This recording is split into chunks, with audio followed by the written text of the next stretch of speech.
Bismillahirrahmanirrahim. Assalamualaikum warahmatullahi wabarakatuh. Waalaikumsalam warahmatullahi wabarakatuh. Alhamdulillahi rabbil alamin. Wassalatu wassalamu ala rasulillahil karim nabiyina Muhammadin wa ala alihi wa sahbihi wa dhurriyyatihi wa ummatihi ila yaumiddin. Wa ba'd. Fa ya ahbaballahi wa ahbaba rasulih sallallahu alaihi wasallam, usi nafsi wa iyyakum bi taqwallahi faqad fazal muttaqun fala tamutunna illa wa antum muslimun. Faqala ta'ala ya ayyuhalladzina amanu taqullaha haqqa tuqatih wa la tamutunna illa wa antum muslimun. Saudara-saudariku dimanapun Anda berada, jumpa kembali dalam kajian Madrasah Imam Al-Bukhari. Masih dalam pembahasan Kitabus Shaum, kitab yang ke-30, tema tentang puasa, mencakup segala hal yang terkait dengan tuntunan Rasulullah SAW dalam menunaikan ibadah puasa termasuk siam Ramadan. Hari ini kita bersama teman-teman dari Pukau, Pendidikan Utama Kadar Ulama. Alhamdulillah hari ini masih komplit ya. Ini sudah hari keberapa? 14 15 ya, kamu udah pengen cepat selesai. Hari ke-14 ya. Alhamdulillah sudah 14 hari kita menunaikan ibadah siam. Semoga puasa kita diterima oleh Allah Subhanahu wa taala. Qiyam, salat, rukuk, sujud kita dan doa-doa kita dikabulkan oleh Allah. Saya penting untuk ingatkan ya, ada ciri saat ibadah kita diterima oleh Allah Subhanahu wa taala. Ada cirinya. Nah, di antara ciri-ciri itu nanti yang pertama itu adalah ada perubahan ya pada keadaan diri kita. Itu standar itu. Ya, perubahan pada keadaan pada diri kita itu dua standarnya. Jadi yang pertama ada ketenangan yang lebih dibandingkan dengan sebelumnya. Itu ciri ibadah. Karena semua ibadah itu di Al-Qur'an disebut dengan zikir. Zikir. Ya, misalnya kita sholat itu disebut dengan zikir. Ya, Quran surah ke-20 Taha ayat ke-14. Ya, innani anallahu la ilaha illa ana fa'budni wa aqimis salata li dzikri. Jadi fungsi salat di situ disebutkan oleh Allah untuk berzikir kepada Allah Subhanahu wa taala. Jadi kalau kita sedang salat, sedang berzikir. Baca Quran itu zikir. Baca Quran. Ya, di Quran surah ke-15 Al-Hijr di ayat ke-9. Inna nahnu nazzalna dzikra wa inna lahu lahafizun. Kami yang telah menurunkan Al-Quran sebagai zikir. Jadi kalau kita sedang baca Al-Quran itu sedang berzikir, ya. Wa inna lahu lahafizun, dan kami yang menjamin, kata Allah, akan menjaganya. Itu menunjukkan bentuk ta'zim, menggunakan kata inna, bukan bentuk jama' kepada Allah, bukan. Karena Allah itu ahad. Ahad, dia tidak beranak, tidak diperanakan, tidak berjama'. Di situ bentuknya untuk ta'zimun nafsi wa ta'zimu sya'ni. Jadi kalau ada bentuknya kayak inna, nahnu, inna anzalna dan sebagainya, nah itu dua maknanya. Ta'zimu nafsi wa ta'zimu sya'ni. Ta'zimun nafsi menunjukkan keagungan. Ya, keagungan Allah Subhanahu wa taala dalam konteks firman Allah. Kemudian yang kedua ta'zimu sya'ni, ya, kedahsyatan informasi yang disampaikan. Jadi saking dahsyatnya informasi yang mau disampaikan, maka Allah menggunakan bentuk keagungan dirinya. Nah, itu. Ini menunjukkan sesuatu yang penting. Ya, jadi di sini Al-Qur'an ketika digunakan sebagai zikir, maka Al-Qur'an sangat penting. Ya, makanya kalau kita sedang ingin mendekat kepada Allah, itu kan meningkatkan kedekatan, zikir. Nah, itu bisa menambah iman, kan? Kemudian memberikan pendekatan lebih. Di Quran surah ke-8 Al-Anfal ayat kedua. Innamal mu'minuna alladzina idza dzikirallahu wajilat qulubuhum wa idza tuliyat alaihim ayatuhu zadatuhum wa ala rabbihim tawakkalun. Ya, inna anzalnahu fi lailatul qadar. Ya, malam al-qadar kan menggunakan kata inna, kan? Ya, inna di sini menunjukkan keagungan Allah dan akan menyampaikan informasi yang sangat dahsyat yang beda dengan informasi lain-lainnya. Kemudian juga menghafal, apalagi ya, baca aja udah zikir, apalagi menghafal, kan? Makanya orang menghafal kayak orang zikir, kan? Ya, bismillahirrahmanirrahim. Inna fi khalqis samawati, kadang-kadang goyang kan, ke bawah-bawah tuh. Ya, itu udah fitrah kita ke bawah begini tuh, ya. Nah, makanya 4 kali disebutkan menghafal Quran dibandingkan dengan membaca biasa. Zikirnya 4 kali. Ya, Quran surah ke-54 kan? Al-Qamar ayat berapa? 17. Ayat berapa? 22. Ayat 32, ayat 40. 17, 22, 32, 40. Walaqad yassarnal Qur'ana li dzikri fahal mim mudzakir. Ya, kita pasca salat tuh berzikir, kan? Subhanallah, alhamdulillah, Allahu akbar, zikir. Dan di Quran surah ke-4 An-Nisa ayat 103. Fa idza qadaytumus salata fadhkurullaha qiyaman wa qu'udan wa 'ala junubikum. Ya, sama, doa juga zikir. Berdoa zikir kita. Berdoa itu sedang berzikir, kita berdoa berzikir. Ya, di Quran surah ke-7 Al-A'raf ayat 205. Masih ingat? Wadhkur nafsaka. Ya, wadhkur rabbaka fi nafsika tadarruan wa khifatan adula jahri minal qaul. Ya, wadhkur rabbaka fi nafsika, wadhkur. Jadi berdoalah, sebutlah nama Allah, ya, dalam jiwamu itu dengan penuh ketawaduan, penuh pengharapan. Nah, jadi itu zikir. Nah, semua tadi itu doa, sholat, istighfar, tasbih, tahmid, kita baca Quran, ngapalin Quran. Nah, itu semua zikir. Fungsi zikir yang paling utama adalah menenangkan jiwa. Quran surat 13 tuh ayat 28, ala bidzikrillahi tatmainnul qulub. Jadi kalau orang-orang itu ibadahnya meningkat, ya bagus, itu salah satunya dampak terbesarnya ada ketenangan pada jiwanya. Nah, puasa ini kan menggabungkan segala hal tadi. Coba saya tanya, waktu puasa sholatnya meningkat nggak? Meningkat. Subuh dari 2 jadi 3 gitu. kalau meningkat itu tandanya yang hukumnya meningkat. Jadi dari fardu meningkat ke tambah ke sunnah gitu kan. Jadi bukan turun. Kalau turun yang fardu nggak dikerjakan, sunnah dikerjakan ya. Kan begitu. Jadi naik itu nambah. Kalau tambahan itu disebut nafilah, hukumnya disebut sunnah. Ya, jadi tambahan dari yang fardu, yang hukum wajib itu, ya itu nafilah namanya. Makanya tahajud disebut oleh Al-Quran dengan nama nafilah. Ya, Quran surah ke-17, mesti ingat Al-Isra ayat 79.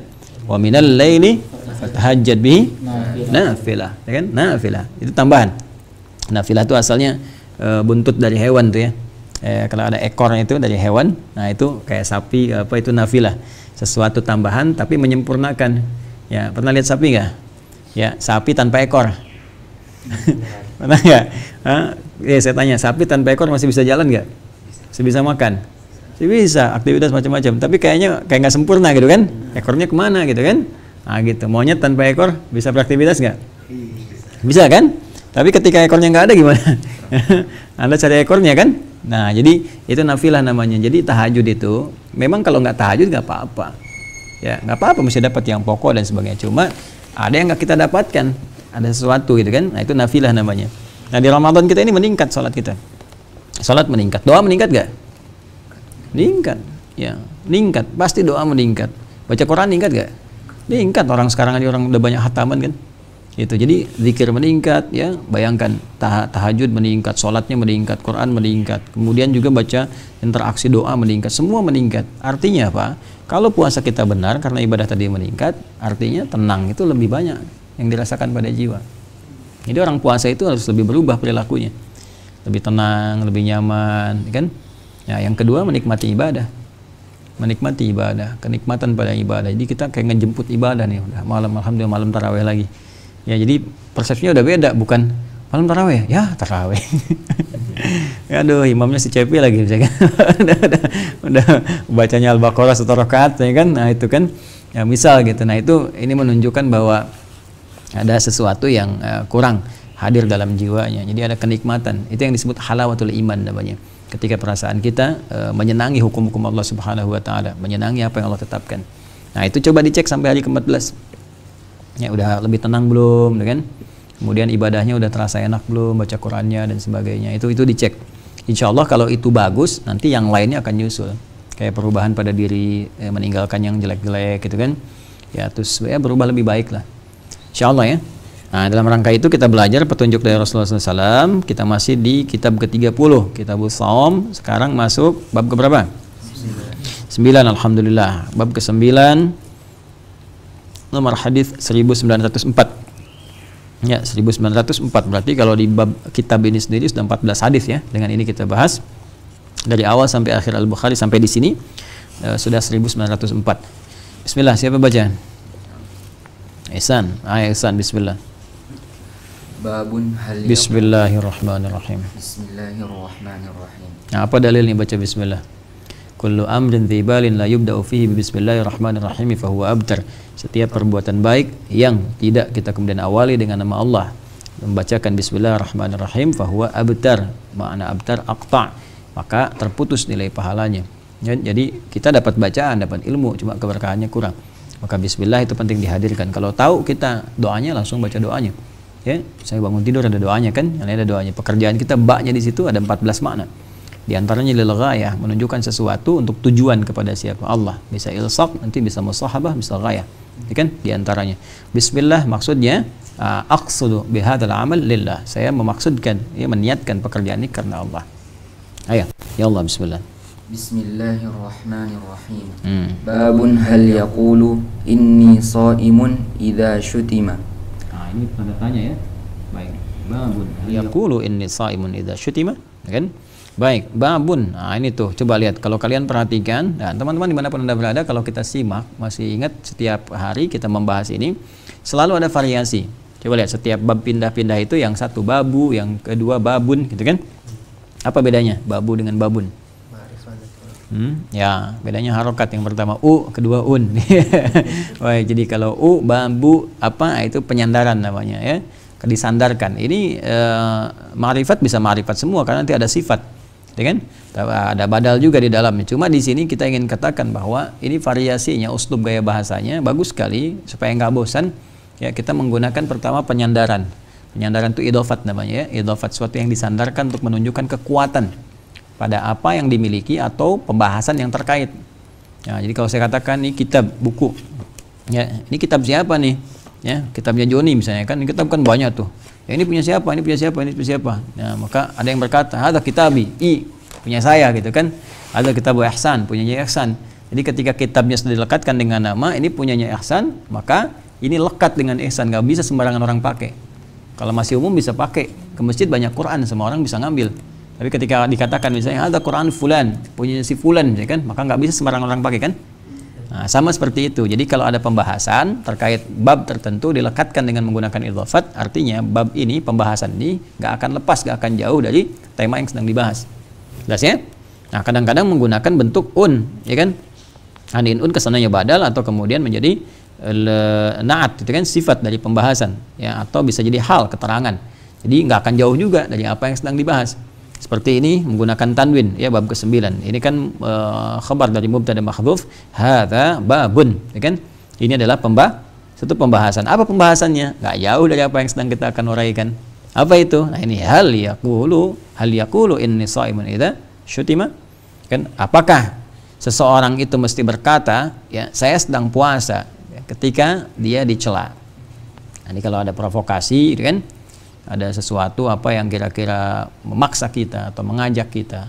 Jadi ada agitasi, ada provokasi, nah, ada propaganda, itu beda tuh. Nah, sekarang istilah itu lagi keren ya.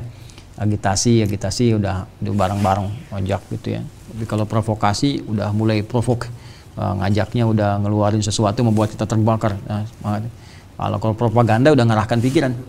Ya, propaganda itu udah mengarahkan ke pikiran kita supaya ngapain. Nah, jadi kalau provokasi masih gini aja, tapi kalau propaganda udah merubah cara berpikir kita.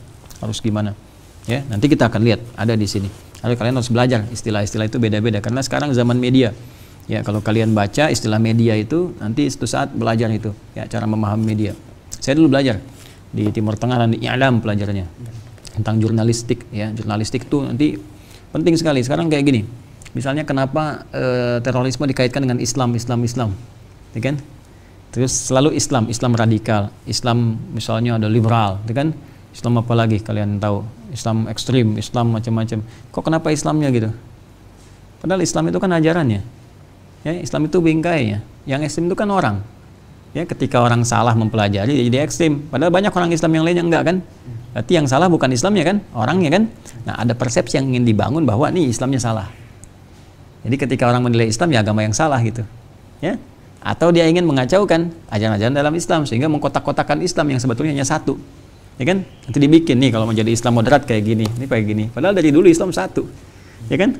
Apa ada di zamannya Nabi misalnya apa zaman Abu Bakar Islamnya ini Islam B, kan nggak ada, Islam satu aja kan? Ya, orang-orang aneh ada, orang yang salah memahami itu ada, orang yang belajarnya nggak benar, orang yang asal benar sendiri, ada yang seperti itu sehingga menjadi ekstrim. Ya, itu bukan hanya di dalam satu ajaran agama. Kalian masuk kampus juga apa semua orangnya benar? Ya, saya tanya begini, kalau ada orang korupsi, coba lihat alumni mana tuh? Ya, kampusnya nggak yang salah. Si Joni dari kampus A misalnya, dia ya, misalnya diajak korupsi sama temennya, misalkan apa disalahin kampusnya? Kan nggak pernah saya misalnya ngelihat ada KPK ngumumkan ini adalah koruptor dari kampus A. Pernah nggak begitu? Hah? Nah, sekarang kalian mesti jeli itu. Kenapa kalau ada terorisme selalu Islam yang dibawanya? Islam. Pernah nggak kalian dengar teroris dari agama lain? Nggak pernah ada kan? Coba lihat. Nah, itu ada. Kalian harus belajar sampai ke situ, memahami ini apa maksudnya. Nah, ISIS misalnya, ISIS kan Islam juga yang dibawanya. Kenapa Islam yang dibawa ke situ? Untuk mengesankan ini loh, ada propaganda besar. Propaganda itu cara merubah cara berpikir. Sehingga orang-orang itu ada Islamfobia namanya, ketakutan terhadap Islam. Cara berpikirnya udah salah. Ya, kenapa sebelum kejadian bom-bom ini dan sebagainya kan dari dulu Islam gitu-gitu aja kan? Dulu nggak ada begini. ya kan? Setelah 11 September kan banyak kayak gini kan. Nah, itu dibaca, dipahami, belajar seperti itu. Sehingga kita bisa menyesuaikan dan menerangkan kepada masyarakat bahwa Islam nggak seperti itu. Dengan akhlak. Ya kan? Bukan hanya dengan kata-kata, perang pemikiran dengan pemikiran lagi. Kita buktikan lewat akhlak kita, ya, lewat tampilan kemuliaan, lewat kampanye-kampanye kebaikan. Nanti itu mundur sendiri. Jadi ada teorinya begini, kalau kiranya peci itu nggak masuk ke kepala, jangan kepalanya dipotong. Pecinya sesuaikan. Jadi kalau orang yang salah, jangan kepalanya yang dipotong gitu, jangan Islamnya, ya, orangnya perbaiki, ya, kembalikan kepada keadaan. Kadang-kadang sekarang ini cara berpikir orang tuh beda-beda. Ya misalnya kalau jenggotan, oh teroris nih, ya celana cingkrang teroris nih. Padahal yang ledakin dulu di Sarinah itu, wih pakai celana jin tuh, pakai celana jin, sepatu cat kan, pakai topi. Kenapa nggak ada sekarang yang pakai topi teroris? Nah itu kan, nah itu harus penting kalian. Pakai jubah ke Arab-Araban, kadrun misalnya kan, pangeran Diponegoro pakai jubah. Itu bukan pangeran Arab, pahlawan nasional itu, ya kan? Nah itu yang seperti itu tuh, hal-hal demikian ya. Jadi kita jangan ikut-ikutan nyela-nyela istilah-istilah, tapi kita menjelaskan dengan logika yang benar. Ya sekali lagi dengan logika yang benar. Dan jangan ada satu dalam jiwa kita perasaan membenci, perasaan misalnya ingin menyakiti orang, nggak perlu. Kita bersih aja. Tapi menerangkan kepada orang bahwa logika itu tidak benar. Ya, logika jawab dengan logika lagi. Nah, nanti kalau kalian rajin ibadah, rajin baca Quran, benar itu dengan sendirinya nanti ada dalam benak kita tuh. Ya, Islamic worldview namanya, cara pandang keislaman yang benar, dan kerangka itu Allah berikan karena di Al-Qur'an itu penuh dengan jalan berpikir yang lurus. Ya, inna hadza siratan wa anna hadza siratim mustaqimah fattabi'uhu wa la tattabi'us subula. Jadi kalau kita mengikuti cara pandang Al-Qur'an pasti benar, logikanya akan mudah dijawab yang kayak gitu tuh. Ya, saya pernah ditanya dulu masalah satu tokoh liberal gitu ya. Ustadz itu kan yang sampai ya ke saya informasinya, menunaikan sholat itu fungsinya mencegah perbuatan keji dan munkar. Nah, sholat tanha 'anil fahsya'i wal munkar. Berarti kalau saya udah bisa mencegah perbuatan keji dan munkar, nggak usah sholat lagi. Ayo, gimana tuh? Ya kan? Sholat fungsinya buat apa? Mencegah perbuatan keji dan munkar. Inna sholata tanha 'anil fahsya'i. Berarti kalau kita udah bisa mencegah perbuatan keji dan munkar, nggak melakukan keji dan munkar, berarti nggak sholat lagi. Karena tujuan tercapai kan? Hah? Nah jawaban tuh nggak usah panjang-panjang, sampaikan aja bro, gitu kan? Nah gitu kan, brokoli, ini brokoli, ya katakan aja yang kayak gini tuh, meninggalkan sholat tuh termasuk perbuatan mungkar, udah tinggalin. Ya, tinggalin aja, baca buku, kalau udah buka ngopi gitu kan, atau kalian minum teh gitu. Meninggalkan sholat itu termasuk perbuatan mungkar. Jadi selama dia meninggalkan sholat, dia masih mengerjakan perbuatan mungkar. Selesai. Qala haddatsana Ibrahim bin Musa akhbarana Hisham bin Yusuf an Ibni Jurayj qala akhbarani Atha an Abi Shalih Az-Zayyati annahu sami'a Abu Hurairah radhiyallahu anhu yaqul qala Rasulullah sallallahu alaihi wasallam qala Allah kullu amali bani Adam lahu illa as-siyama fa innahu li wa ana ajzi bi was-siyamu junnatun wa idza kana yawmu sawmi ahadikum fala yarfuth wa la yadhhab fa in sabbahu fala yarfuth wa la yaskhab bukan yashab fala yarfuth wa la yaskhab fa in sabbahu ahadun aw qatalahu falyaqul inni imru'un sha'imun walladhi nafsu Muhammadin biyadihi la khulufu famis sha'imi adyabu 'indallahi min rihil miski lis-sha'imi farhatani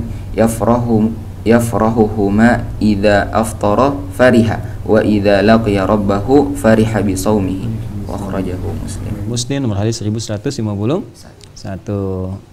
Ada yang ditangkap gak dari sini? Ada kita udah pernah belajar ini belum? Nah, ini ada kemiripan. Coba kalian buka bab 2. Bab 2, as-siyamu kaffaratun. Babun as-siyamu kaffaratun. Ada? Ada enggak? Coba kalian kita baca ulang ini. Coba baca. Ya, qala haddatsana Abdullah bin Maslamah an Malik an Abi Zinad an al-A'raj an Abi Hurairah. Sama-sama kan Abi Hurairah ya sananya? Baik. Radhiyallahu ta'ala anhu anna Rasulullah sallallahu alaihi wasallam qala as-siyamu junnatun fala yarfuth wa la yajhal wa in imru'un qatalahu aw syatamahu falyaqul inni sha'imun marrataini. Kan? Walladhi nafsi biyadihi la khulufu famis sha'imi atyabu 'inda Allah ta'ala min rihil miski yatruku ta'amahu wa syarabahu wa syahwatahu min ajli as-siyamu li wa ana ajzi bihi wal hasanatu bi asyri amsalha. Mirip kan dengan yang tadi? Nah, mirip kan? Nah, sedangkan di sini pembahasannya tentang apa? Babun, ya, apa? Fadlis shaum. Ya, bukannya as-shaumu kafarah. Bab 2 itu bab fadlis shaum. Tadi saya sebut as-shaumu kafarah. Fadlis shaum, keutamaan puasa. Nah, gini. Ada 3 hal di sini yang harus kita pelajari dulu. 1, ya, Al-Imam Al-Bukhari itu orangnya faqih, tahu hukum-hukum ya dalam agama, sehingga nalarnya cepat menangkap dalam satu keterangan ini ada berapa kasus gitu. Ya, kadang-kadang dalam satu hadis bicara beberapa kasus. Ya, jadi kasusnya oleh beliau itu diperinci. Ya, misal di hadis ini, oh ini mengandung keutamaan puasa. Ada kan? 1. Oh ini mengandung tips dari Nabi supaya menghindari provokasi. Ada gitu kan? Oh ini mengandung lipatan pahala, ya, penggandaan pahala. Ada. Maka dari sini beliau membuat sebuah bab, ya, supaya lebih mudah untuk mencernanya. Ya, kadang-kadang kalau kita satukan semuanya, kita kan nggak nangkap ini kemana maksudnya. Ya. Tapi kalau kita bikin subbab sendiri, ya, bikin topiknya sendiri, misal bagaimana supaya saat puasa nggak diprovokasi orang, caranya bagaimana, gitu kan? Nah, kemudian bagaimana mendapatkan keutamaan puasa yang khusus, bagaimana dapat pelipat gandaan pahala. Ya, yang dipelajari hadisnya sama aja. Ya, tapi ini menunjukkan pada keutamaan-keutamaan tertentu. Makanya seringkali kemudian orang mengatakan ada pengulangan di Al-Bukhari. Bukan pengulangan. Kalau di dalam bahasa Arab itu taksis li ma'nan jadid. Mendatangkan sesuatu dengan pemaknaan yang baru. Dan ini gaya bahasa Al-Quran. Coba kalian, pernah dengar nggak yang ayat ini di Al-Baqarah dulu lah.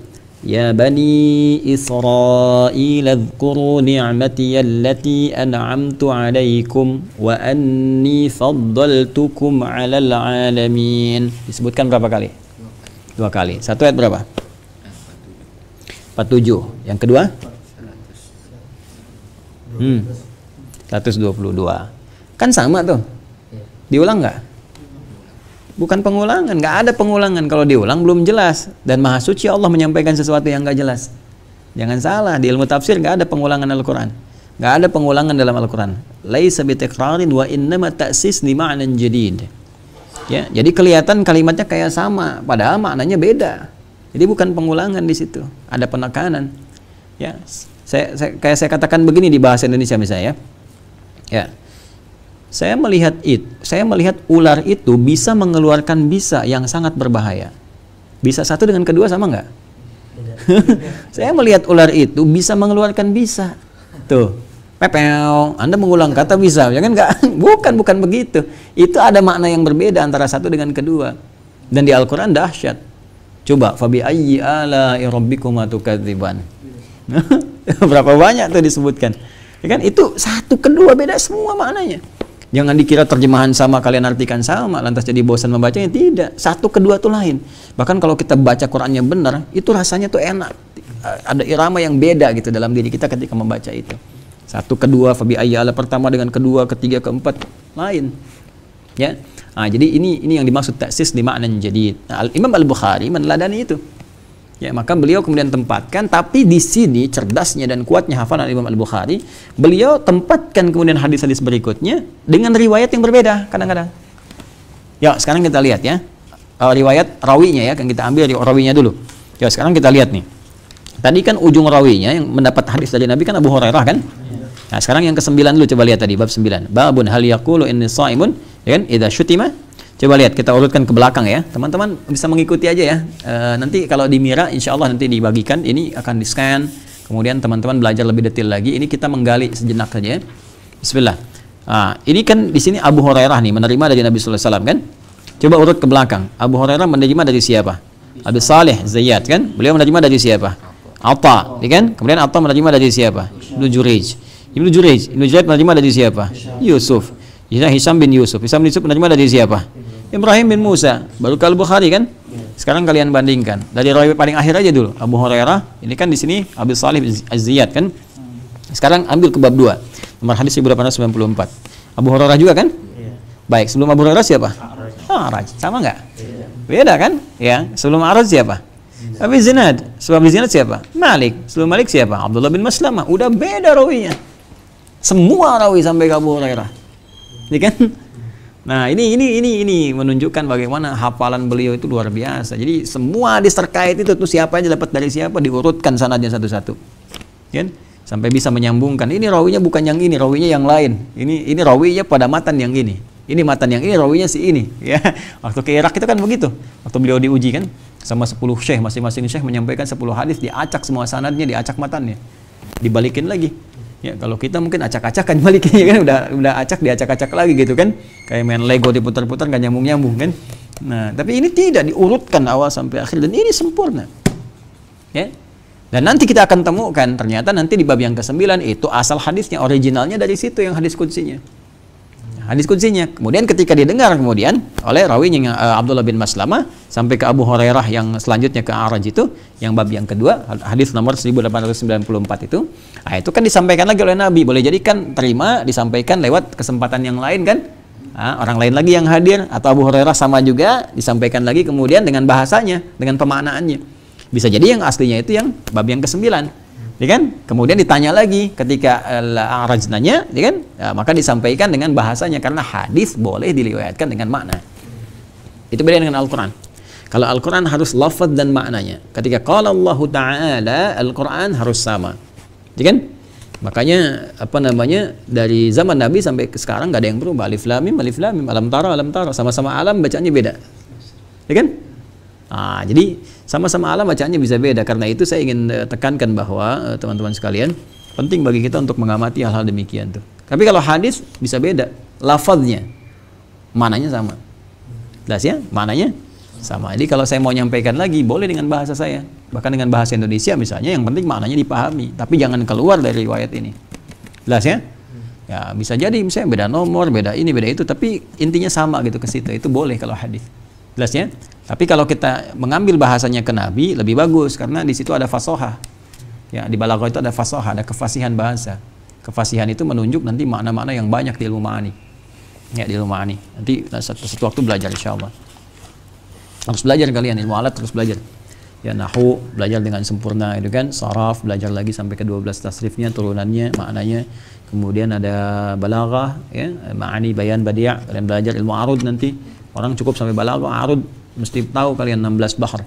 Ya, tawil, rajas, madid, tawilun lahudunal bahuri, fadailu, fa'ilun, mafa'ilun, fa'ilun, mafa'ilu, rajas, mustaf'ilun, mustaf'ilun, mustaf'ilun, mustaf'ilun, mustaf'ilun, mustaf'ilun, sautus safiril bulbuli, hayyaja qalbit tamili, al-ma'u wa zahru ma'a ma zahril hadhul muqali, fa anta ya sayyidi wa sayyidi wa mawladi, fakam tayyimuni ghazailun uqayqali, qataftuhu madwatin wa fi'ni hadhar rajuli, faqala la la la la faqad wala muharwili, wal walad wali wali wa walali, faqultu la tuwalbilu, bayinu lu'lu ali, qala tauhina kadhan, aqadidul muqali, kahatan kakailali, tabtabuli. Coba ulangi. Nah, itu nanti rumus ini bisa digunakan untuk menghafal, jangan salah.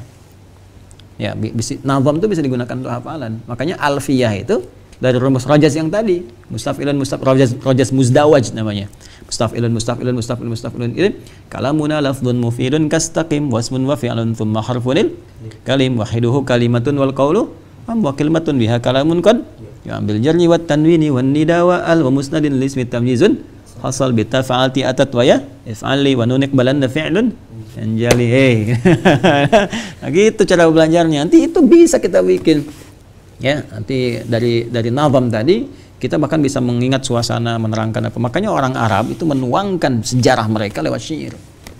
Ya, Omar itu paling sering meliti ya, kalau ada syair-syair orang Arab itu diteliti karena itu kehidupan mereka dulu. Kalau kita pengen tahu dari situ ya, Imrul Qais misalnya kan lagi ngapain jam segitu ya, di hari itu sore ada di mana, dia sedang ngapain, ada di syairnya. Paham ya? Nah, ini kita kesini lagi. Bismillah. Nah, jadi di sini teman-teman sekalian kita kembali ke yang aslinya dulu, bab yang ke-9 itu kan. Ini yang aslinya. Jadi yang redaksi langsung yang Nabi sampaikan yang dari firman Allah Subhanahu wa taala, kemudian diriwayatkan dengan makna dari yang sebelumnya telah kita pelajari. Satu kesatuan. Hanya yang ingin ditekankan oleh Al-Imam Al-Bukhari adalah satu aspek yang penting. Apa di bab 9 ini? Menjaga diri dari provokasi. Ya, biasanya kan orang kalau disebutkan keutamaan larut kan, semangat kan? Tapi lupa. Kenapa? Bahwa ada tantangan dalam pengerjaan segala hal itu. Sama penting dengan begini, pengen ke surga? Pengen disebutkan semua keindahan surga, begini kan? Tapi nggak pernah belajar durinya. Lubangnya di mana, nerakanya di mana, nggak pernah belajar. Kalian pengen pergi nih sekarang ke Bandung. Pengen berangkat misalnya ke Bandung ya. tapi nggak pernah tahu mana jalan yang cepat, mana jalan yang rusak dan sebagainya. Berangkat aja tiba-tiba ban kempes. Bahaya kan? Nah, itu sahabat yang rajin menggali hal-hal yang paradoks itu yang berlawanan, yang anti, ya kan? Nah, itu namanya Hudzaifah bin Al-Yamani. Sahabat Hudzaifah bin Al-Yamani. Wah, itu intelijen Nabi, orang cerdas luar biasa dan sebagainya lah. Jadi kalau orang tanya surga, beliau tanya neraka. Orang tanya nikmat kubur, beliau tanya siksa kubur gitu. Nah, ini di sini Imam Al-Bukhari ingin menampilkan kalau bab yang kedua tentang fadlus shaum, itu keutamaan puasa. Orang kan senang kan? Pengen puasa supaya dapat ini, dapat itu dan sebagainya. Tapi nggak semua bisa dapat itu kalau dia nggak tahu jalan puasa yang benar. Ternyata di dalamnya misalnya ada ujian, ya ada provokasi, berita-berita yang nggak betul, ada celaan-celaan, kan? Ini taklim juga begini nih. Kadang-kadang teman-teman ikut menyimak, ya, terus sibuk dengan komen. Di situ udah mulai masuk tuh bazar yubaziru tabdziran. Bazar itu kan yang sia-sia, kan ada tasrifnya, ya kan? Kalian tahu kan tasrifnya? Badzara yubadziru tabdziran fahuwa bazar. Fahuwa mubadzir wa dzaka bazar gitu.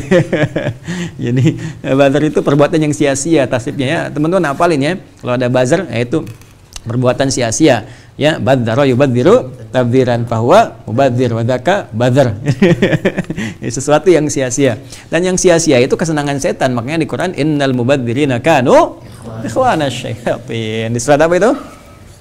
Al-Isra. Innal mubadzirina kanu ikhwanasy syayatin. Jadi para badar itu tafsir milenial, ya. Tafsir milenial. Kalau tafsir yang tafsirkan innal mubadzirin, orang-orang yang sia-sia menyia-nyiakan sesuatu, berlebih-lebihan disia-siakan, makan sisanya sia-siakan, kan membuang kalimat yang sia-sia, nulis yang sia-sia, nggak ada maknanya, itu bazar semua. Tabdir ya sekarang diartikan dengan apa? Bazar. Innal mubadzirina, sungguh para bazar itu ikhwanasy syayatin. Ya, saat dia berlaku itu jadi teman-temannya siapa? Setan. Makanya jangan jadi bazar, ya. Ya, jadi sia-sia, awas, hati-hatinya, itu tafsir milenial. Ya, kita hindari, ya, hindari. Teman-teman juga seperti itu. Nah, ini apalagi hari puasa. Karena ada bab tentang qauluz zur.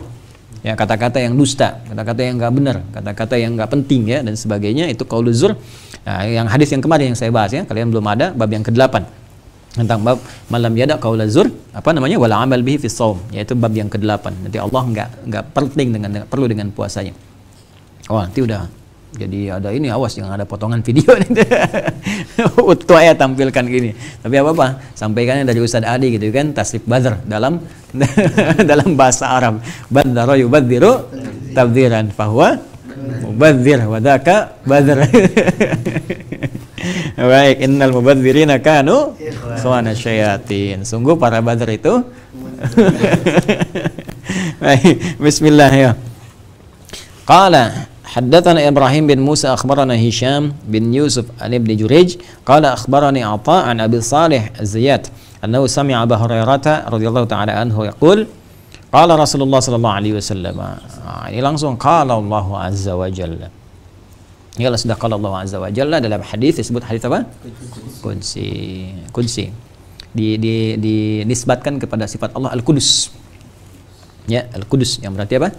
Suci. Ya, ada suci dari segala yang kotor, segala yang salah, segala yang buruk dan sebagainya. Artinya apa? Ya, informasi ini akan menyampaikan segala hal, jalan-jalan menuju kebaikan, kesucian, terhindar dari yang buruk-buruk dan sebagainya. Ya kan? Sekaligus untuk membedakan dengan tingkatan hadis biasa. Ya. Karena hadis ini maknanya langsung diberikan oleh Allah Subhanahu wa taala, ilhamkan kepada Nabi, kemudian Nabi menyampaikan dengan lafadznya. Jelas, ya? Jadi lafadznya dari siapa? Nabi sallallahu alaihi wasallam, ya. Kemudian maknanya dari siapa? Allah Subhanahu wa taala. Kalau lafadz dan maknanya dari Allah itu Al-Qur'an namanya. Ya, itu apa? Al-Qur'an. Dan beribadah dalam membacanya. Kalau hadis tidak beribadah, mengamalkan, belajar beribadah. Tapi bacanya sendiri nggak dihitung pahala setiap hurufnya. Tapi kalau kita dalam konteks belajar dihitung pahala. Sekali belajar 10. Ya, Quran surah 6 ayat 160. Man jaa'a bil hasanati falahu aslam salih. Kalau Quran setiap hurufnya. Ya, makanya kalau baca hadis kalian nggak usah pakai tajwid. Ya. Misalnya haddatsana Ibrahim bin Musa akhbarana, nggak usah. Ya, biasa aja. Haddatsana qala kita. Tapi kalau Al-Qur'an harus pakai tajwid, ya. Wa idzibtala Ibrahim rabbuh, ya, dan seterusnya. Taib, ya, qala Allah azza wa jalla, Allah Subhanahu wa taala berfirman dalam hadis qudsi, kullu amali ibni Adam lahu illa as-siyam. Ya, semua pekerjaan, aktivitas, amalan anak cucu Adam, ya kan? Lahu itu berlaku untuknya. Illa siyam, kecuali asyam tuh, ya. Kan saya katakan di awal waktu kita membahas pengertian saum dan siam kan? Baik ya. Jadi di sini tegas sekali Allah menegaskan menggunakan kalimat siam, bukan saum. Walaupun yang ada di kitab saum, karena kitab saum mencakup semua tentang menahan, ya kan? Masih ingat ya? Tapi kalau kita bicara tentang siam, yaitu puasa dengan ketentuan, dengan syaratnya yang kita ikuti, bukan puasa biasa, bukan cuma nahan biasa, tapi semua hal terkait dengan ketentuan Allah Subhanahu wa taala. Karena itu di Al-Qur'an semua praktek puasa yang punya ketentuan menggunakan kata asyam. Disebutkan berapa kali? 9 kali dalam Al-Qur'an. Kalau saum berapa kali? 1 kali. Jadi kalau saum sekali, asyam 9 kali. Jadi di sini teman-teman sekalian, ini fa innahu li, teruskan dulu, wa ana ajzi bihi. Aku yang secara personal menilai dan memberikan pahalanya.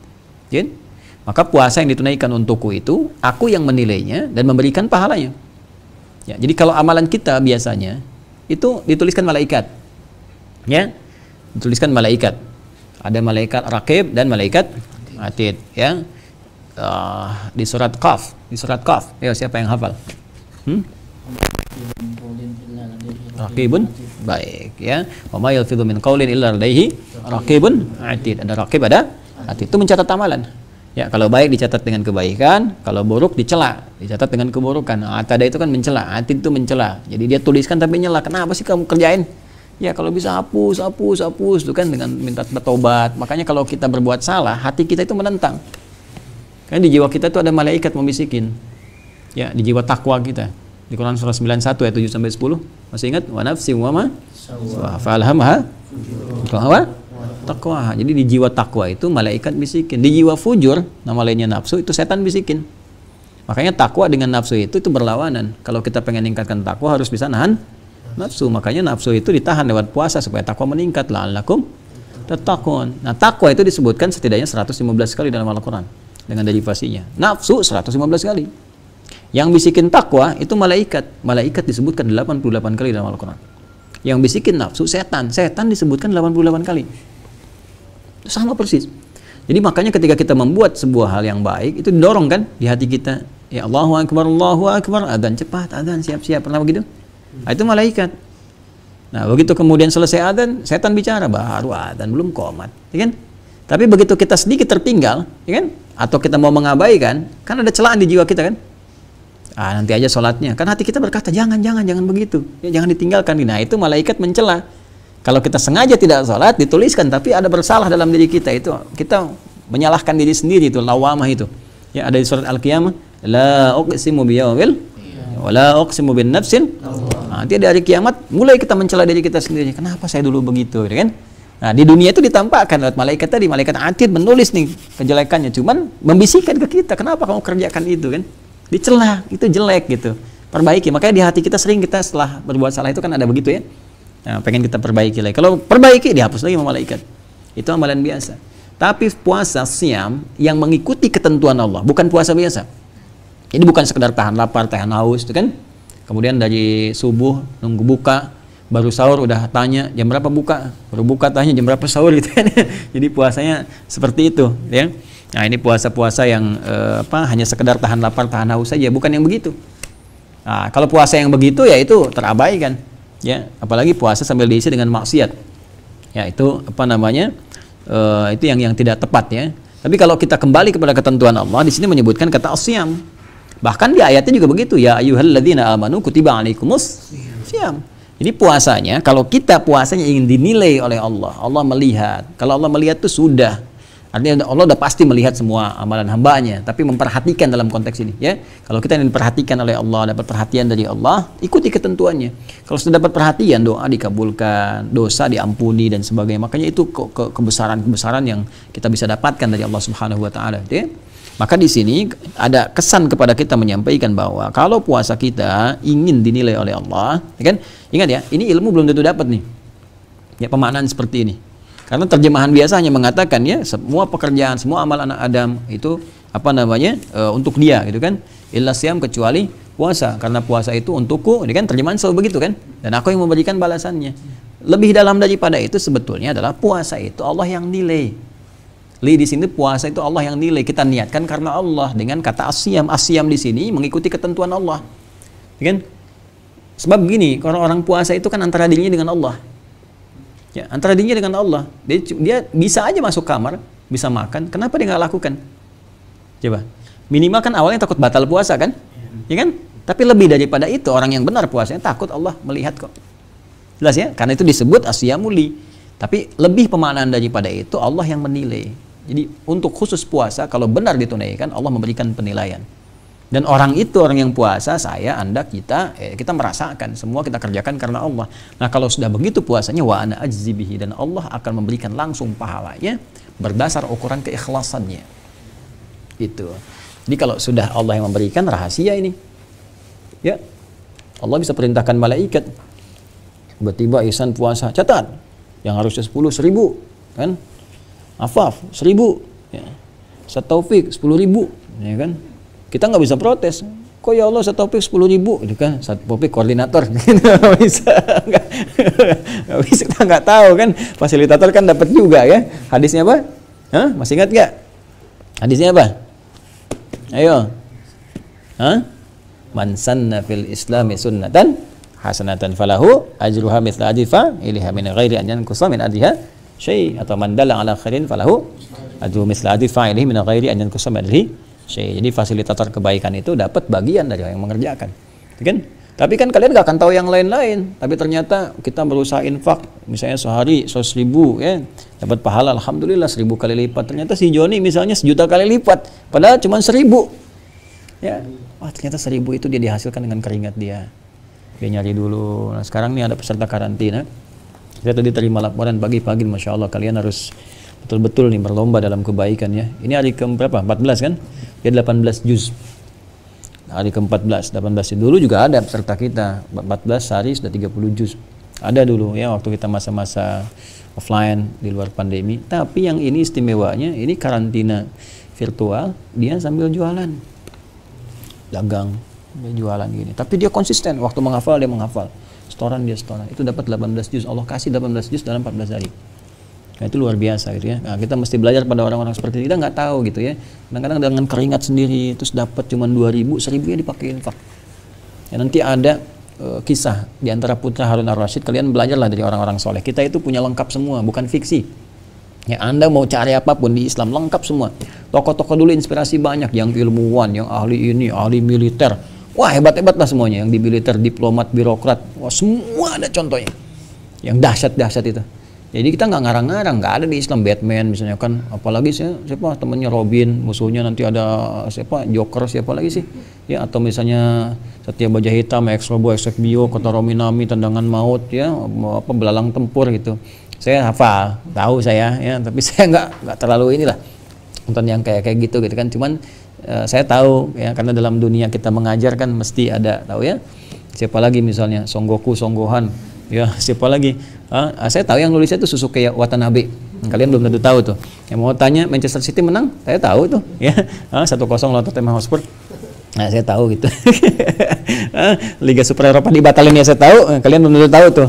Ya, nah, jadi di kita ada semua, bukan fiktif kita. Superman nggak ada apa-apa. Kita mah real. Ya, mau coba panglima terhebat siapa? Khalid bin Walid ada. Ya Ali bin Abi Thalib dahsyat.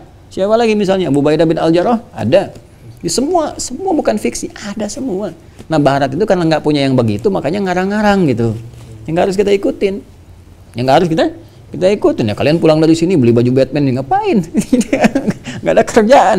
Mendingan buka. Makanya kalian belajar di kitab-kitab tuh gali lagi, belajar lagi. Jangan ninggalin kitab-kitab ulama-ulama dulu itu. Karyanya lengkap. Ya. Akhbar misalnya Azkiya, ya informasi seputar orang-orang pintar sejagat. Itu dari zaman dulu udah ada ditulis. Ya sebelum Michael Hart itu menuliskan 100 orang berpengaruh sedunia, itu udah ada sebelumnya. Ngikutin aja itu, udah ada. Bahkan yang paling dahsyat sampai ke hewan terpintar sampai hewan yang paling kurang pintar. Ada akhbarul ahmaq. Informasi seputar yang terbodoh sepanjang zaman ada juga dibikin tuh. Ya, ada Kitabul Hayawan, ada Al-Hayawan, karya Jahil itu ada tentang bab hewan-hewan, ada klasifikasi tumbuhan, lengkap lah.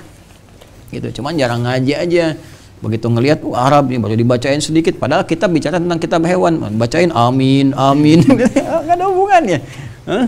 Harus pintar kalian, harus pintar, lebih pintar daripada saya kalian, harus belajar yang betul. Nggak cukup dengan amin. Kalian harus berusaha belajar yang betul, ya. Wasiyam teruskan wa ana ajzi bihi. Nah, ini kalau Allah sudah berkehendak, maka lipatan pahalanya kita nggak tahu. Makanya di sini puasa itu, teman-teman sekalian, pentingnya untuk kita ketahui adalah hubungan kita dengan Allah. Makanya jaga jangan sampai pahala berkurang. Jelas ya? Jaga jangan sampai pahala berkurang. Untuk menjaga itu Allah kasih aturan. Nah, kita harus tahu aturannya apa gitu. Maka teruskan. Wasiyamu junnatun. Saya sudah terangkan, ya kan? Dan puasa yang benar itu akan menjadikan kalian punya perisai. Terjaga dari keburukan. Udah saya terangkan. Jadi teman-teman mohon izin ya bagi yang bergabung di sini. Ini asyamu junnatun ini sudah saya terangkan di bab yang kedua pada masa itu. Tolong kembali balik. Saya terangkan tentang jinnah, jannah, junnah, perisai yang tak tampak. Intinya junnah itu perisai yang mencegah kita dari perbuatan maksiat. Ya. Jadi ikuti aturan Allah, jangan terpancing bermaksiat selama puasa. Kalau ingin pahala dilipat gandakan oleh Allah. Gitu, paham cara memahami ya? Ngerti kan? Nah, jadi kalau kita teruskan puasa semua amal anak cucu Adam itu bagi dirinya sendiri, ya kan? Artinya dicatat oleh malaikat kembali kepada dia kecuali puasa yang ditujukan untuk Allah Subhanahu wa taala mengikuti aturannya fa innahu li, maka itu adalah khusus untukku, maksudnya Allah yang menilai, wa ana ajzi bihi, dan Allah memberikan pahalanya. Wasiyamu junnatun, dan puasa yang tunaikan dengan benar itu akan menghasilkan perisai-perisai kebaikan, mencegah dari perbuatan maksiat. Nah, apa buktinya? Kalau kita sudah mendapatkan junnah dalam puasa dan mengikuti hukum Allah dan berpotensi dilipat gandakan pahalanya. Baca Quran biasa 10, tiba-tiba satu huruf 100, huruf 1000, kan itu luar biasa tuh. Ya, nah, wa idza kana yaumu shaumi ahadikum, dan jika kalian sedang menahan itu, sedang puasa itu. Nah, ini coba lihat tuh, asyam jadi saum ke sini. Ya, kalau kita jeli itu belajar bahasa Arabnya benar, makanya dulu saya ikut dulu manhaj para ulama. Saya itu cinta Quran. Senang Al-Quran dari dulu, dari kecil, dari ini. Tapi saya mulai, orang kan kalau senang Quran masuk jurusan Al-Quran. Saya masuk jurusan bahasa Arab. Nyambung nggak?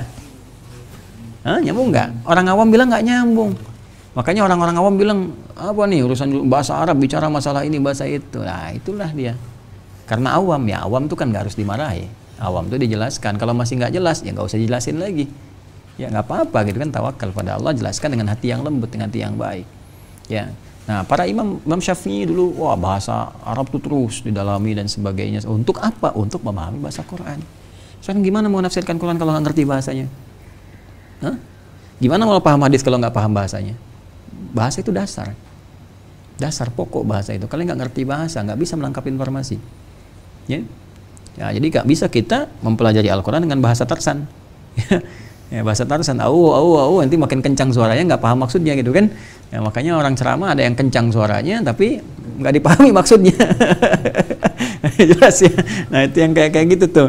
Nah, dulu makanya kita mengimbangi, jadi spesialisasi kita bahasa Arab, belajar sampai ke balaghahnya, perdalam lagi sampai ke adabnya, sampai kemudian ke arudnya. Saat yang bersamaan kita pun dalami lagi tafsirnya. Saya dulu sampai ngajinya ke Syekh Tantawi, ya, Muhammad Tantawi, itu Syekh Al-Azhar. Waktu beliau masih hidup, saya masih di Tripoli, saya sampai ke Mesir. Bayangin tahun pertama, itu kan kebayang nggak? Belum saya ceritain. Di tahun pertama itu liburan, ya orang libur ada yang kemana, saya ke Mesir. Saya belajar tafsir. Jadi ngaji langsung di Bu'ath, saya masuk Bu'ath, Madinatul Bu'ath di Al-Azhar di Kairo. Saya masuk ke Bu'ath, padahal itu Masya Allah nggak semua orang bisa masuk gitu. Ya, bahkan belajar Al-Azhar sendiri yang nggak tinggal di Al-Azhar, di Bu'ath itu nggak bisa masuk. Ya, ada teman-teman adik kelas saya malah juga di Azhar nggak bisa masuk situ. Saya alhamdulillah bisa perkenankan masuk, belajar talaqi dengan Syekh Muhammad Tantawi. Ya, kemudian Muhammad Said Tantawi ke Iskandaria, Alexandria, saya ikut juga. Nah, di situ sampai selesai. Kemudian dikasih hadiah saya satu kitab Tafsirul Wasit namanya. Ya, dapat hadiah pulang. Di situ juga saya dapat teman ahli hadis. Masya Allah, itu orang tantan kalau Afghanistan, Kazakhstan itu ahli hadis semua tuh. Makanya ini yang dari Bukhara nih. Bukhara kan Uzbekistan. Ya, Tirmizi juga sama. Dari Tirmizi itu kan di wilayah itu juga, seputaran itu. Itu teman saya namanya Hafid. Itu Hafid itu orang Afghanistan. Nah, itu hadisnya luar biasa, dalam kepala lah. Kan ada orang hafal di luar kepala, mesti di luar. Dalam kepala tuh. Jadi dia bikin rumusan ilmu hadis sampai dia ngajar ke teman-teman Al-Azhar. Nah, saya dapat hadiah juga. Dapat hadiah apa? Hadiah bagan ilmu hadis, yang kalau kita tahu bagan itu hafal dari ilmu hadis. Nah, kita belajar. Jadi talaqi. Di Libya saya punya guru ilmu hadis punya. Ya, ilmu hadis. Qiraat juga ada, ya, tarikh ada. Kita pelajari.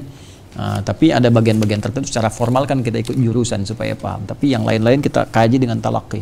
Talaqi, datang, belajar, halaqah dan sebagainya. Itu yang menambah wawasan kita kemudian hari.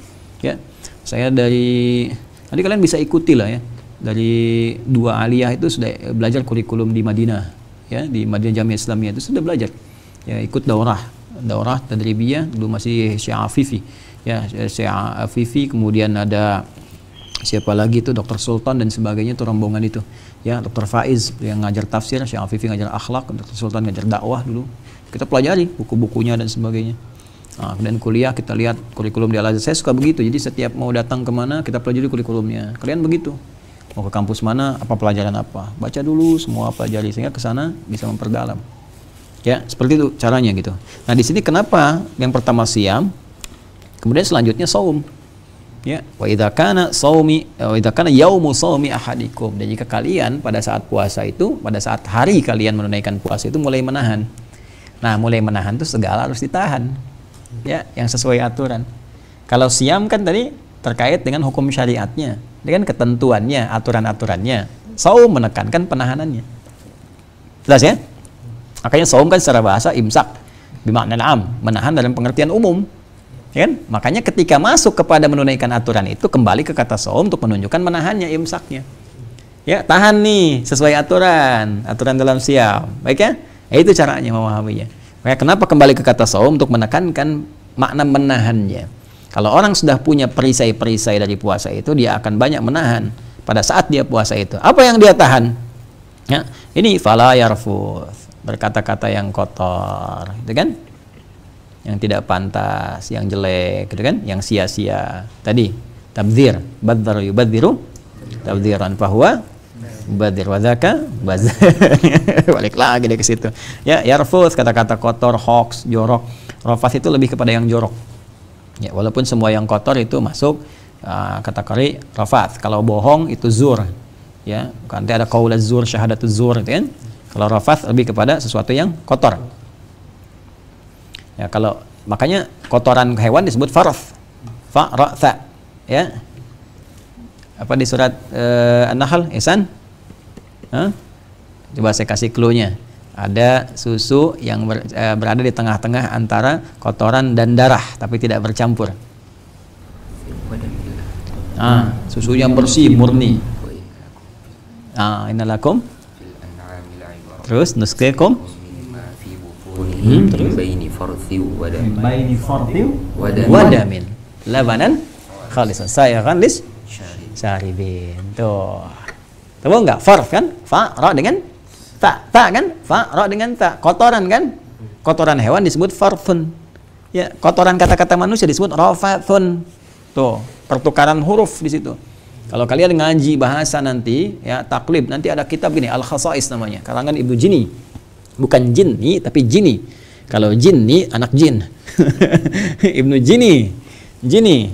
Ya, Jini Jini. Jini. Ya, Ibnu Jini namanya Al-Khasa'is. Nah, di Khasa'is itu nanti diajarin kita. Ternyata ada korelasi antara pertukaran huruf-huruf walaupun dalam kalimat yang sama.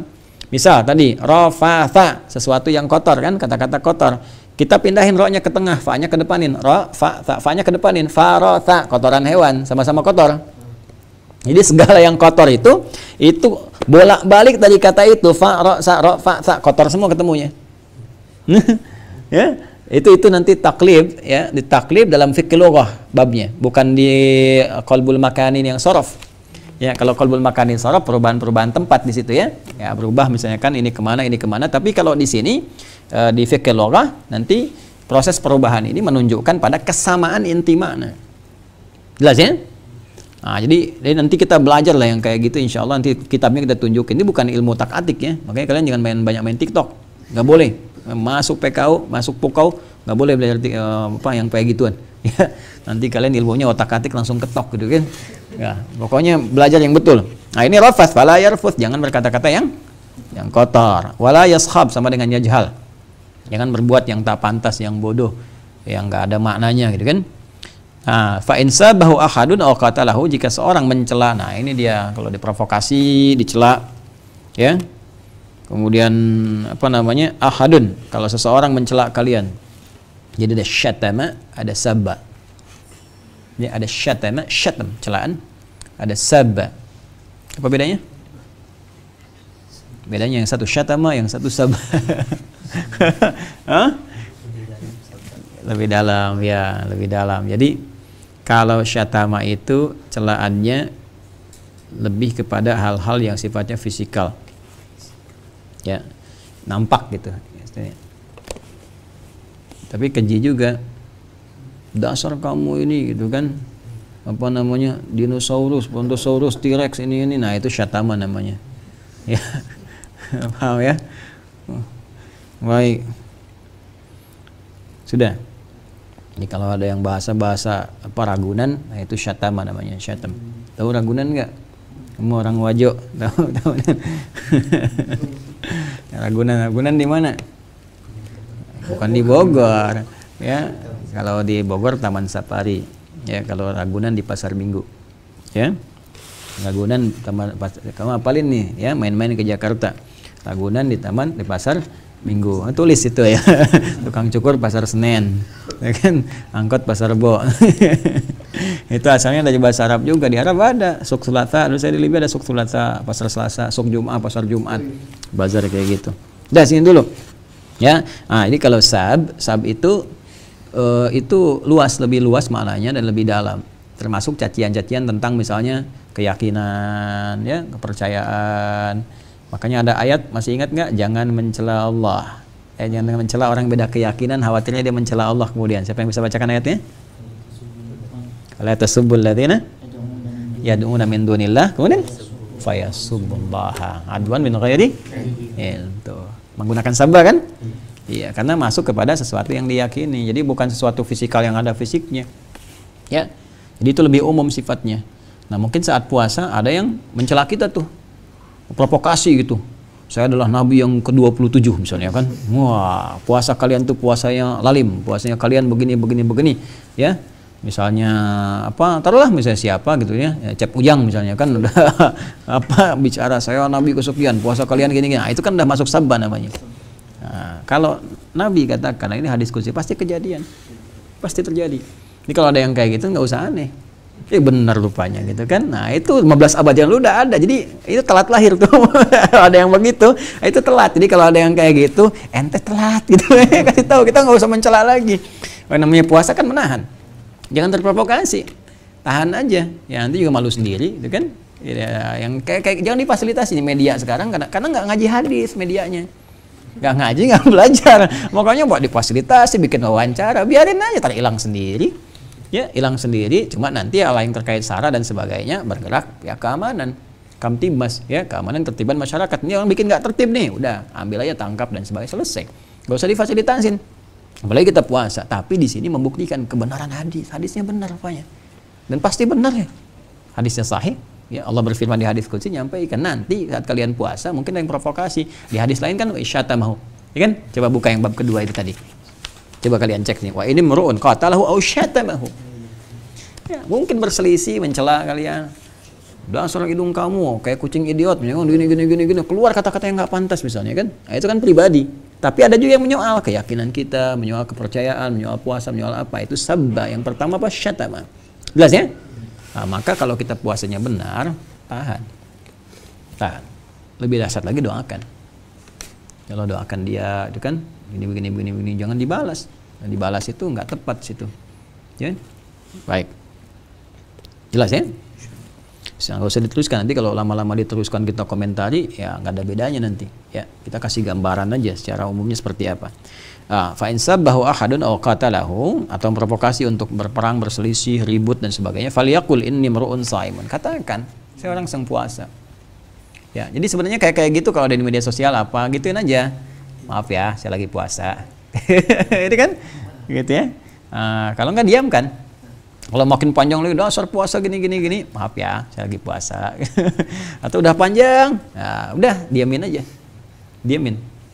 Ya, dulu teman saya pernah punya teman tuh, masya Allah, sampai sekarang teman saya juga. Alhamdulillah, itu di Timur Tengah, nggak usah saya sebutkan negaranya lah ya. Jadi sedang pergi ke satu pusat belanja di kampus, wah, terus tiba-tiba pelayannya marah-marah tuh, kasih ini, nggak tahu nggak jelas apa, marah ya. temani ngamal yang di sini. Diem aja. Nah, begitu sudah selesai marahnya panjang, kata teman saya, khalas, udah ditinggalin. Udah marahnya udah besoknya nggak marah lagi, nggak marah lagi. Karena malu gitu, apa yang mau dikeluarkan? Energi negatif semua yang keluar. Kan? Ini juga kalau kita nggak respon, dengan ya apa bahasa ini Koreanya jabanin ya, kalau nggak dijabanin itu gitu ya. Nah kalau kita nggak layanin, diamin aja, udah hilang sendiri kok. Ya, udah belum gitu. Terus nggak usah terlalu berlebihan gitu kan. Wahyunya udah habis belum? Nggak usah kayak gitu, biasa aja, udah tinggalin, udah selesai, beres gitu. Ya, jelas ya. Nah, kata faliyakul inni imru'un shaimun, katakan saya sedang puasa. Saya sedang puasa. Atau pada diri kita katakannya, saya puasa, masa yang gini aja dilayanin gitu kan. Yang kotor udah jelas kotornya, ngapain dikotorin lagi dengan kata-kata yang tidak bagus. Ingat kalimat ini ya. Kalau ada sesuatu yang sudah kotor, jangan dikotori lagi. Mencela sesuatu yang sudah tercela, buang-buang energi. Karena sudah tercela, ngapain kalian cela lagi? Nggak kalian cela pun sudah tercela. Apa kalian pikir dengan kalian mencela akan menambah celaannya? Tidak kan? Baik, sama dengan memuji yang sudah terpuji. Nah, itu sebaliknya kaidahnya. Ditambahkan, karena dengan menambah pujian pada yang terpuji itu menambah keberkahan pada yang memuji. Oh, bingung kan kalian? Bahasanya tuh begitu. Memuji pada yang terpuji, menambah keberkahan pada yang memuji. Allah kan yang terpuji. Kita puji kan? Alhamdulillah, alhamdulillah, alhamdulillah. Nambah berkahnya ke kita kan? Nambah. Gitu. Sebaliknya yang tercela nggak usah banyak dicela lagi. Karena mencela yang sudah tercela itu sia-sia. Karena dia sudah tercela. Dan tidak akan menambah kepada yang mencela kecuali celahan. Jelas ya? Yalah, kalian bikin kata-kata tuh sama kayak di balaghah tuh kan? Ya, wa qabru harbin fi makanin kufrun wa laysa qurba qabri harbi hablin qabrun. Ayo ulangi. Nanti aja. Nah, ini kalian dari fasoha ada tuh bab itu di awal tuh. Kemudian teruskan terakhir. Ayo. Bismillah. Walladzi nafsu Muhammadin biyadihi. Nah, ini kalau saya diskusi padanannya di sini sudah menunjukkan kepada Rasulullah dengan namanya. Walladzi nafsu Muhammadin biyadihi. Bersumpah. Ya, bersumpah demi nama pribadi Nabi Muhammad SAW. Ini sudah tinggi kalimatnya, sudah tinggi. Ya, la khulufu famis shaimi atyabu 'indallahi min rihil miski. Kan? Jadi ini ada sesuatu yang menarik teman-teman sekalian. Yang pertama adalah ada anugerah kalau kita bisa menjaga diri dengan baik, menjaga respon lisan kita, mengikuti aturan Allah, tidak banyak kemudian kita mempraktikkan hal yang dilarang, kayak tadi membalas celaan ini dan sebagainya, maka Allah akan membalas. Balasan pertama adalah dijadikan lisan kita mewangi, lebih harum daripada minyak kasturi. Ini punya dua makna. Makna pertama, di dunia kata-kata kita akan terbiasa dengan yang baik-baik. Jadi ketika kita puasa, melatih diri untuk tidak berkata yang kotor, menahan. Mau balas yang kotor, tahan. Balas yang jelek, tahan. Kan? Gak usah dibalas. Nanti dengan nahan itu, dengan sendirinya yang jelek hilang. Jelek lawannya apa? Baik ya. Salah lawannya apa? Soleh. Salah lawannya? Soleh. Ya. Nah, kalau jelek nanti bisa banyak lawannya, tergantung sifat apa. Kalau sifat jelek lawannya baik, sama dengan buruk lawannya apa? Baik. Tapi kalau ke fisik nanti bisa beda-beda keadaannya, kan? Jelek lawannya bisa bagus, ya. Nah, jelek ke bagus lah supaya beda baik dengan buruk. Ini sendal jelek, yang ini bagus. Ini baju jelek, yang ini bagus. Paham ya? Ini buruk, ini apa? Baik, supaya nyambung keadaannya. Baik. Ini wajahnya ganteng, yang ini nggak bisa, kan buruk lawannya baik, jelek lawannya bagus. Nggak ada orang bilang wajahnya bagus, makanya nggak ada orang jelek. Nggak ada orang jelek. Berarti kalau dia orang bilang orangnya jelek, itu menunjukkan kepada karakter sifat, bukan ke wajah. Wajah kamu jelek banget sih, dia nggak paham bahasa, nggak ngerti, dan dia salah, karena nggak ada orang yang wajahnya jelek. Tampilan jelek itu nggak ada. Makanya tidak diberikan satu kata untuk mencela pada tampilan fisik. Ya, karena kenapa? Tampilan kita sempurna. Laqad khalaqnal insana fi ahsani taqwim. Jelas ya? Nah, ini tampilan kita sempurna sesuai maslahat hidup kita. Ya, makanya selalu relatif gitu kan. Jadi coba kalian lihat, ganteng menurut si A belum tentu menurut yang lain. Ya kan? Cantik menurut si B belum tentu menurut yang lain. Jadi kata-kata begini, cantik itu relatif dan jelek itu mutlak. Nah, itu salah. Kenapa kalian ketawa? Itu salah. Ya, karena menyikapi seseorang itu kalau dari perilaku boleh. Jelek dan apa tadi? Bagus. Baik dan apa? buruk. Pernah nggak bilang gini, wajah kamu bagus banget gitu? Nah, kan kamu jawab, emang barang, ya kan? Tapi kenapa Anda bisa mengatakan jelek pada orang lain? Padahal kan lawan jelek itu bagus, ya kan? Paham nggak? Nah, udah nanti di fikih munakahat kita belajar itu. Ya, teruskan. Nah, itu penting, ilmu sederhana tapi penting gitu kan? Ternyata sederhana itu penting. La khulufu famis shaim. Satu dari kata-kata, kalau kita terbiasa kata-katanya itu tertahan, yang jelek-jeleknya hilang, nanti yang jelek muncul yang bagus, hilang yang buruk muncul yang baik, hilang yang kotor muncul yang bersih, hilang yang salah muncul yang soleh. Paham? Nah, karena itu bau mewangi dari orang-orang kata-katanya baik itu menebar. Ya, aromanya aroma aura kebaikan. Jadi kan kita senang. Orang kalau bicara yang baik-baik kayak harum kan lisannya. Ya kan? Bicaranya baik, orang senang, bahkan dicatat, kadang-kadang bikin status, ya kan? Dari kata-kata baik kan? Ya, dia menyebar seperti aroma minyak wangi yang menyebar, itu bahasa kiasan, majaz. Nanti kalian bisa tahu itu di ilmu bahasa. Yang kedua, jadi real, jadi nyata, jadi hakiki. Jadi ada hakikah wal majaz kalau di balaghah itu. Majaz saat di dunia, hakikah saat di akhirat. Apa itu? Betul-betul jadiin wangi oleh Allah di akhirat nanti. Jadi begitu nanti orang puasa tuh ketahuan, begitu mau masuk bab perayaan dipanggil, aina shaimun, aina shaimun, aina shaimun. Wah, bau semerbak mewangi.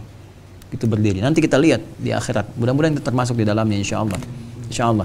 Ada di antara seorang hamba Allah di dunia diberikan anugerah itu, Imam Nafi'. Karena lisannya wangi dengan Al-Qur'an. Jadi setiap kali keluar beliau bicara, keluar bau harum di mulutnya. Ya, Imam Nafi' Al-Madani. Atyabu 'indallahi min rahil miski. Lebih wangi di sisi Allah Subhanahu wa taala daripada minyak kasturi. Lis-shaimi farhatan yafrahuhuma idza aftara fariha wa idza laqiya rabbahu fariha bisaumihi. Dan orang puasa punya dua kebahagiaan, ya, dia akan bahagia pada keduanya, yaitu satu saat berbuka dan satu lagi saat dia bertemu Allah dengan puasanya. Ini artinya apa nih? Ada yang paham nggak? Iya jelas, karena di sini dua kebahagiaan. Ada dua kebahagiaan, satu saat berbuka, yang satu saat bertemu dengan Allah dengan membawa pahala puasanya. Pertanyaannya, kenapa dia bahagia? Ya, itu bisa kita pahami. Ya, kembali kepada Allah, dia bahagia karena membawa pahala puasa kan, dibalas oleh Allah. Tapi yang bahagia saat dia ini saat buka. Kenapa tuh? Apakah saat dia dapat misalnya susu melon, buah naga, apa? Karena bisa menahan terus puasa bahagia gitu. Allahu Akbar, bahagia menahan. Kenapa? Ada sakinah dalam hati. Sakinah dalam hati, sakinah mawaddah di buku nikah. Apa coba di sini? Nanti besok kita bahas. Insyaallah. Kita cukup dulu sampai di sini dulu supaya nggak terlalu panjang-panjang sulit mengamalkan ya. Pemirsa, besok kita akan berjumpa kembali insyaallah. Meneruskan bagian terakhir di sini, apa yang dimaksud kebahagiaan di sini, bagaimana cara kita mendapati kebahagiaan itu dan seperti apa gambarannya. Insyaallah besok kita akan lanjutkan dalam serial yang ke-15 masih dalam Madrasah Al-Imam Al-Bukhari. Ada banyak hal yang bisa terdapatkan dalam pembahasan kita hari ini. Namun demikian, bila semua hal kebenaran yang kita dapatkan sesuai dengan petunjuk Allah dan Rasulnya, maka silahkan diamalkan dengan ikhlas dan semoga Allah membalas kebaikan-kebaikan itu. Tapi jika ada kekurangan, kesalahan, dan memang mungkin boleh jadi karena ilmu saya yang kurang atau kekurangan terbatasan dari pribadi, saya mohon dimaafkan. Kalian pun nanti bisa cari referensi-referensi ya dari guru-guru lain, masyayikh lain, mungkin bisa melengkapi kekurangan-kekurangan yang saya telah sampaikan tadi, atau ada beberapa hal yang bisa disempurnakan. Dan semoga Allah memaafkan, mengampuni, dan merahmati kita semua. Demikian pemirsa. Allahumma taqabbal minna innaka antas samiul alim wa tub alaina innaka antat tawwabur rahim. Rabbana atina fid dunya hasanah wa fil akhirati hasanah wa qina adzabannar. Bi fadlika subhana rabbika rabbil izzati amma yasifun wa salamun alal mursalin wa akhiru da'wana subhanakallahumma wa bihamdika nashhadu an la ilaha illa anta nastaghfiruka wa natubu ilaik. Walhamdulillahi rabbil alamin. Assalamualaikum warahmatullahi wabarakatuh.